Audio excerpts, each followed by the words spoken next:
욥기 23장 10절에서 14절 말씀입니다.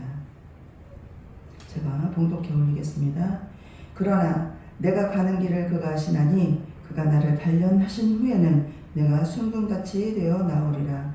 내 발이 그의 걸음을 바로 따랐으며 내가 그의 길을 지켜 치우치지 아니하였고 내가 그의 입술의 명령을 어기지 아니하고 정한 음식보다 그의 입의 말씀을 귀히 여겼도다. 그는 뜻이 일정하시니 누가 등이 돌이키랴. 그의 마음에 하고자 하시는 것이면 그것을 행하시나니 그런즉 내게 작정하신 것을 이루리라. 이런 일이 그에게 많이 있느니라. 아멘. 아멘. 오늘 소고 영신 예배는 내가 정금같이 나오리라 라는 말씀으로 은혜를 받으려고 합니다. 욥은 우리가 잘 알다시피 하나님을 거스르는 자가 아니었어요. 욥은 하나님이 그의 믿음을 인정해주는 그러한 믿음의 소유자였어요. 하나님이 인정해주는 사람. 그렇기 때문에 나는 칭찬을 받아 마땅해. 그쵸? 왜? 잘하고 있기 때문에 당연히 칭찬을 받아 마땅해. 그리고 남들이 나를 인정해 주기를 원한다는 거죠. 왜? 잘하니까. 지금 바리새인들이 나는 선하다 하는데 하나님은 뭐라 그랬어요? 악하다고 했어요. 악하다고. 하나님 앞에 열심히 달려가는데 악한 게 뭐가 있겠냐 이거죠.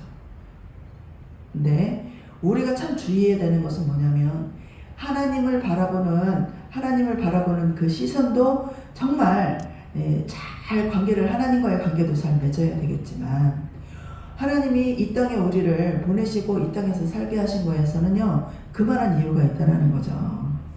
이 땅에서 내가 감당해야 될 것, 이 땅에서 내가 품어야 될 것, 이 땅에서 내가 순종해야 될 것, 충성해야 될 것, 온갖 하나님의 부르심의 사명에 감당을 할 때 내가 이루어야 될, 하나님이 나에게 소명을 주셔갖고 이루어야 될 소기의 목적들이 있다라는 얘기예요. 근데 하나님과의 관계는 정말 잘 유지해 하나님 앞에 은혜도 받고 기도도 잘하고 예배도 잘 드리는데 가정에서 화목하지 못해, 이웃과 화평하지 못해. 그거는 선한 행위가 아니라는 거예요. 하나님은 그의 열심과 충성된 마음을 너무도 잘 알고 계셨기 때문에 사단과도 겨룰 수 있는 믿음직한 사람이었어요. 욥기 2장 6절에 보면 여호와께서 사탄에게 이르시되 내가 그를 내 손에 맡기노라. 다만 그의 생명은 해하지 말지니라 라고 말씀하셨습니다. 욥은 정말 인정할 만큼 하나님이 인정할 만큼 고난과 고통 속에서도 하나님을 부인하지 않았어요. 그리고 세상의 잣대로 이야기하는 그 친구들의 반박에 정말 온전히 하나님의 편에 서서 이야기하면서 더 깊이 하나님의 열린 나라를 보게 되었다라는 거죠.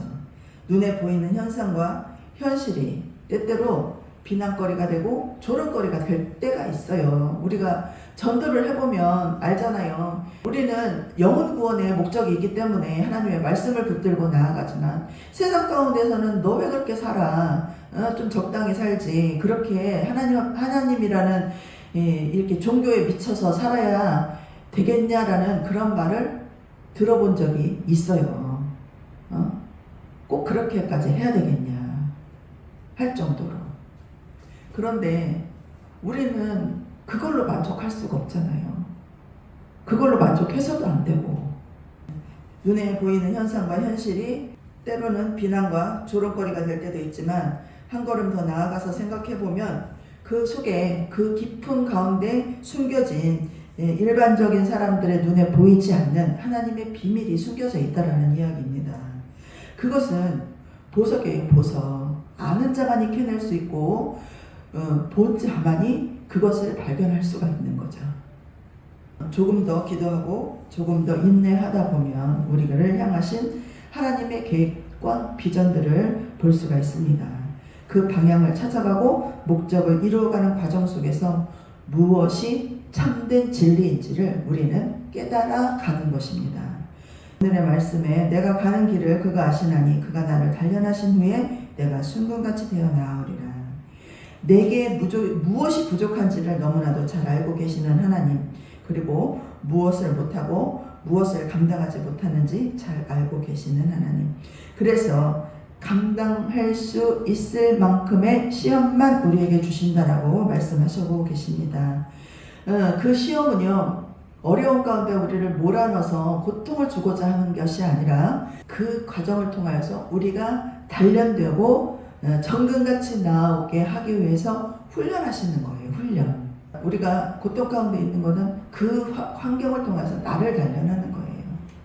나를 견고하게, 나를 든든하게 훈련시키시는 하나님은 나보다 더 많이 나를 알고 계신다라는 이야기입니다.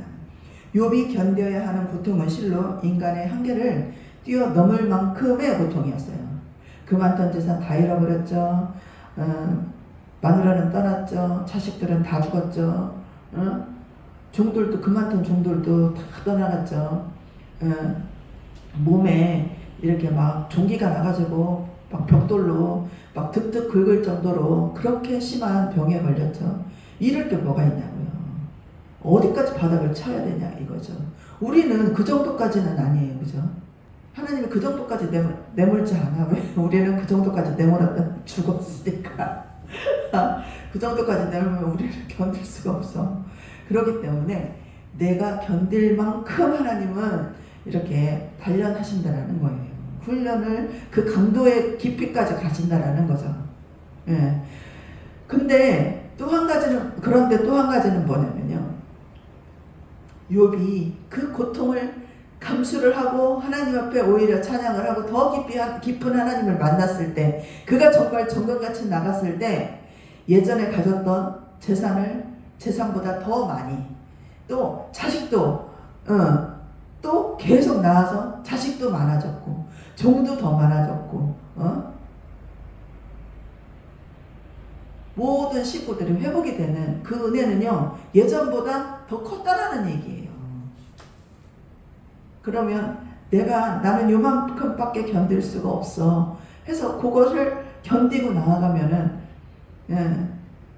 내 분량이 거기까지다 라고 생각하시면 될까요?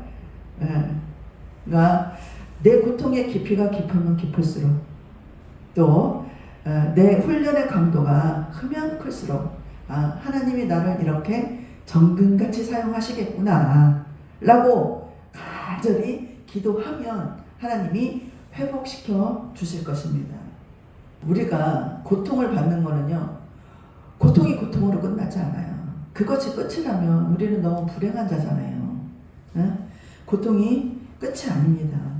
단련하신 후에 순금같이 나오게 될 때 우리는 또 다른 나의 모습을 발견하게 됩니다. 그때가 되면 잔바람에도 흔들리지 않고 또한 비바람에도 견고하게 이렇게 서 있는 나 자신을 발견을 하게 될 것입니다. 잘 성장하고 잘 다듬어진 자로 나에게 만족을 주는 나가 아니라 주님의 기쁨이 되는 나로 변하게 되는 것입니다. 내 스스로 나는 만족해 이게 아니라 이제 정금같이 나올 때는 하나님을 만족하는 자, 하나님을 기쁘게 하는 자로 성장하게 된다라는 이야기입니다. 내 발이 그의 걸음을 바로 따랐으며 내가 그의 길을 지켜 치우치지 아니하였고 내가 그의 입술을 명령을 어기지 아니하고 정한 음식보다 그의 입의 말씀을 기이 여겼도다. 그는 뜻이 일정하시니 누가 능히 돌이키랴. 그의 마음에 하고자 하는 것이면 그것을 행하시나니 그런즉 내가 작정하신 것을 이룰 것이라. 이런 일이 그에게 많으니라. 여기서 하나님이 우리를 향한 계획하심을 볼 수가 있습니다. 마태복음 25장 15절에 보면 각각 그 재능대로 한 사람에게는 그 5달란트를, 한 사람에게는 2달란트를, 한 사람에게는 한 달란트를 주고 떠났더니 했습니다. 5달란트 받은 자와 2달란트 받은 자와 1달란트 받은 자가 있습니다. 근데 5달란트 받은 자는 5달란트를 남겼어요. 그래서 10달란트를 드렸죠. 그리고 2달란트 받은 자는 2달란트를 남겼어요. 그래서 4달란트를 드렸죠. 근데 1달란트 받은 자는 잃어버리지 않기 위해서 그냥 지켜내기만 했다라는 거죠. 그래서 하나님이 말씀하시길 무익한 종을 바깥 어두운 데로 내쫓으라. 거기서 슬피 울며 이를 가리라 라고 말씀을 하셨어요. 우리가 어디까지 순종을 해야 될지, 또 우리가 어디까지 충성해야 될지, 또 얼마만큼 주님 앞으로 다가가야 될지를 결정하는 건 나의 선택이에요. 나의 선택. 그런데 그것을 통해서 우리는 더 많은 것들을 이룰 수 있도록 하나님은 많은 것들을 예비하셨다라는 거예요. 내가 만약에 2달란트 받은 자야 2달란트를 더 남겼어. 그러면 하나님이 5달란트를 맡기겠죠. 그렇죠? 5달란트를 받았는데 또 5달란트를 남겼어. 그러면 하나님이 10달란트를 주면서 너는 이만큼도 할 수 있는 자구나 라고 인정함을 받겠죠. 그런데 내가 2달란트 받았는데 2달란트를 후딱 잊어버렸네? 그냥 소멸해버렸네? 또 그 다음에는 뭐를 맡길까요? 너는 무능력해. 너한테는 맡길 수가 없어. 하고 이제 허락하지 않겠죠. 그렇듯이 우리는 우리 삶 가운데 열매를 하나님 앞에 들을 수 있어야 된다라는 이야기입니다. 여기서 욥이 깨달은 거는 뭐예요? 욥이 깨달은 거는 마지막에 나와요. 욥 마지막에 42장 4절에서 5절 보면 내가 말하겠사오니 주는 들으시고 내가 주께 묻겠사오니 주여 내게 알게 하옵소서. 내가 주께 대하여 귀로 듣기만 하였사오나 이제는 눈으로 주를 배움나이다 했어요. 이 말씀은요, 이렇게 수박에 겉을 핥다가 수박을 쪼개서 그 수박 안을 이렇게 먹어보는 그런 맛을 고백하는 거예요. 하나님을 알고 하나님께 순종을 잘하는 믿음을 가지고 살았지만 그 말씀의 깊이 속으로 들어가지 못했다면 욥이 자기의 고통을 통하여서 하나님이 허락하시는 그런 진솔한 진리를 맛보게 되었다라는 거죠. 그냥 막연하게 들리는 소리에 하나님이 계시구나. 하나님이 이렇게 안 하면은 나를 벌 줄 것 같으니까 내가 이렇게 해야지. 회개해야지. 이렇게 헌신해야지. 이게 아니라 정말 이제는 내가 주님을 눈으로 봅니다. 할 수 있는 고백이 우리 안에도 이루어져야 된다는 거죠. 하나님을 볼 수 있는 사람은 누구예요? 정금같이 하나님 앞에 나오는 자가 하나님을 볼 수 있는 능력의 눈이 열리게 되는 것입니다. 우리 모두가 2023년 한 해 더욱 견고하게 정금같이 나아가 하나님의 소명을 이루는 성도, 하나님의 뜻을 이루는 가정, 하나님의 빛을 발하는 교회가 될 수 있기를 축복합니다. 힘들고 어렵지만 단련을 잘 받아서 정금같이 나오는 자가 승리자이고 하나님의 영광에 참여하는 자이고 하나님의 선함을 이루는 자입니다. 우리 모두가 그런 하나님의 은혜를 누리고 또 그러한 2024년이 될 수 있기를 축복합니다. 할렐루야. 아멘. 기도합니다. 아버지, 모든 것이 주님의 은혜입니다. 지금까지 지켜주시고 보호하여 주신 아버지, 2023년 한 해를 마무리하고 이제 2024년 새해가 시작됩니다. 어제와 같은 오늘이 아니라 하나님의 뜻이 우리에게 임하는 성장하고 비전을 이루어가는 내일이 될 수 있도록 동행하여 주시옵소서. 정말 우리가 어떻게 살아야 하는지, 무엇을 바라보고 살아야 하는지 방황하지 않도록 인도하여 주시고 예수 그리스도의 십자가의 빛을 통과하여 하나님의 뜻을 이루는 자로 정금같이 나아가 세상을 이기고 주님의 빛이 되고 향기가 되게 하옵소서. 이루시는 은혜에 감사를 드리며 예수님의 이름으로 기도합니다.